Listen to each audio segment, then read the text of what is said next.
Hey everybody, this is my opinion, and today I'm going to be making a new prediction concerning the 2024 presidential race. But first, a little bit of housekeeping. A lot has happened since a couple weeks ago when I had released my first prediction video. Biden dropped out, and Kamala Harris is now the presumptive nominee.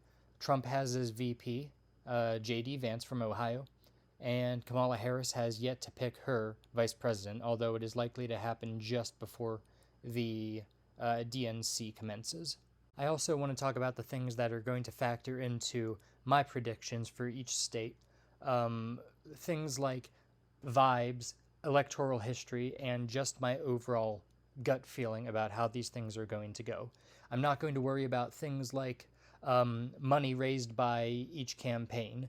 They're going to raise a lot of money in the end. All of it's going to go towards a whole bunch of ads that are going to spam your computers and TVs. It's going to get extremely annoying. Nobody's going to care about the money that is raised because they're just going to be in the hundreds of millions so close to one another. Another thing I'm not going to worry about is how candidates act on the campaign trail. I don't care what stupid things Trump says, what Kamala Harris says, what J.D. Vance says, and trust me, J.D. Vance has said a lot of stupid things already a couple of weeks into his pick for VP. None of this is going to matter because everybody knows who these candidates are, especially Trump. Everybody knows who they are. People have known who they were for 8 to 4 years. All it's going to be about is policy proposal and who can make the other look like the worst candidate. Yet another thing I'm not going to worry about is actually the VP picks for these candidates. While I think that Burgum would have been a better choice than Vance, and even though Vance, again, is saying very silly things on the campaign trail already, nobody cares about the vice president. I'm looking forward to the debate for vice presidents. Nobody cares about vice presidents. Nobody cared about Mike Pence. Nobody cared when the media was saying a lot of stuff about him making out to be the Antichrist. Nobody cared. Nobody's going to care about anything that conservative media is going to say about Harris's vice president. Nobody cares.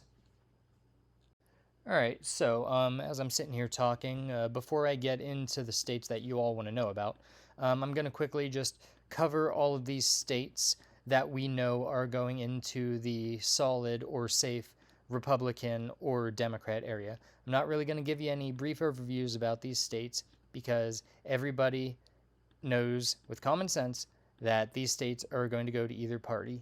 It's just a universal truth at this point. And really thought I was going to get this done before I stopped talking, but apparently not.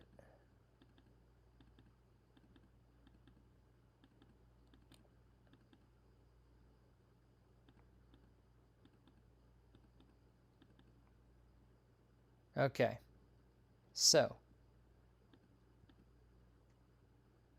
you probably noticed that I'm not going to speak a lot about places like New Mexico, Texas, Minnesota, Virginia, Florida, and actually Georgia. I'm filling that in too. Because, first of all, New Mexico, Minnesota, Virginia, now that Vice President Harris has replaced Joe Biden, we have no reason to believe that they are going to flip red for Trump. He is, compared to Harris, just too polarizing a figure. Can it come close? Sure. Can it come within Hillary Clinton levels? Sure. But they're just not going. I am very confident about them. Even New Hampshire, which I was so close to teetering on the maybe scale, no, it is staying Democrat. If any one of these four, Minnesota, Virginia, New Hampshire, New Mexico, okay, if any one of them flip red this election cycle, I don't know. I'll make a bet with myself. If any one of them flip red, I will eat Taco Bell. There we go. The same thing goes for Texas, Florida, and Georgia. So Texas and Florida are in the Republican corner, right? Texas has been, stays that way. Florida, DeSantis has turned it into a Republican stronghold. Of that, I am very confident. Is it going to be a double-digit margin for Trump? There is a possibility and a possibility not. But it is not going to Democrats this election cycle. They are going to have to work extremely hard to get Florida back to Obama levels. And then North Carolina, which I'm going to fill in North Carolina for the Republicans preemptively too, just because North Carolina is sticking with Trump. They like him too much. I think that they have swung Republican a little too far for Democrats to get them back this election cycle. The governor race might be a different story. That's a 50-50. But North Carolina, I am dead set on that staying Republican. All right, so with all of those definites out of the way, for me, definites, and I'm not doing any of that lean or tilt stuff. That's for other people. That's not for me. I'm just going to give you where I think it ends in the end, where it lands in the end. Nevada. My last video, I said Nevada was like, it looked like it was going to end up in a Democrat hold. I made a little bit of a mistake of looking at polls because ever since 2022, I don't trust polls. I don't like reading them anymore. They're nice for laughs and I guess for like some low-key research and study, but I try to just look at the electoral swing. Nevada is not a border state, but it shares the same concerns of unfettered illegal immigration that places like Arizona, New Mexico, Texas do face. Okay, Nevada gets that stuff too. Kamala Harris has been made Biden's, what do they call it, border czar, CZAR. She shares the blame in what is obviously an immigration problem. It's there. The media tells you it's not. It's there. Nobody can ignore it. I would have said at first it goes in the Democrat corner even with Biden. I had not taken into account the location of Nevada. I didn't take into account how unpopular Harris is as this border czar. So whether you can say it's going to be a very close race or not, which it probably will be, whatever, I'm putting it now in the end result Republican category. Arizona goes the exact same way for mostly the exact same reasons. On top of the fact that it was like the first or second closest state in the 2020 election for Biden. Maybe Arizona will. Arizona can already be considered purple, but maybe it'll become a reliably Democrat state one day down the road, maybe. But right now, I'm fairly certain they are going to be bouncing back for the Republican side, especially with the border situation going on and the severe unpopularity of Harris, contrary to Trump, the unpopularity of Harris as this border expert. All right. Wisconsin is a tough one for me to place because they, in the past couple of elections, have trended Democrat. 2020 presidency, 2022, was it governorship and senateship? Even though Ron Johnson won, that was an extremely close race. I don't see him winning again if he runs for re-election during his next election. The Supreme Court race, I believe that was 2023. It has been trending Democrat. They'd say that out of these Rust Belt states, all right, out of Wisconsin, Michigan, Pennsylvania, Wisconsin would be the one most concerned with the economy first over everything else, and therefore it runs back into the Trump category. And I am just barely going to agree that it stays in that it goes back to the Trump category. Narrowly, this could be the closest state in the 2024 election. All right, Michigan, I am a little bit more confident out of all of these three Rust Belt states that it goes to the Democrats again. Has also trended Democrat. Gretchen Whitmer, not the most popular governor, but her overperformance in the 2022 election, coupled with her decent popularity, I believe is enough to maintain a win for the Democrats. Quick sidetrack. You'll notice that Trump's already won at this point in time. And that's where my prediction would have landed anyways. I'm fairly certain Trump is going to win this election. That's what I'm predicting. But I just want to get through these states. Michigan goes to the Democrats. Pennsylvania. All right, so Pennsylvania, I am Also fairly confident, gut feeling, it goes to the Republicans this cycle.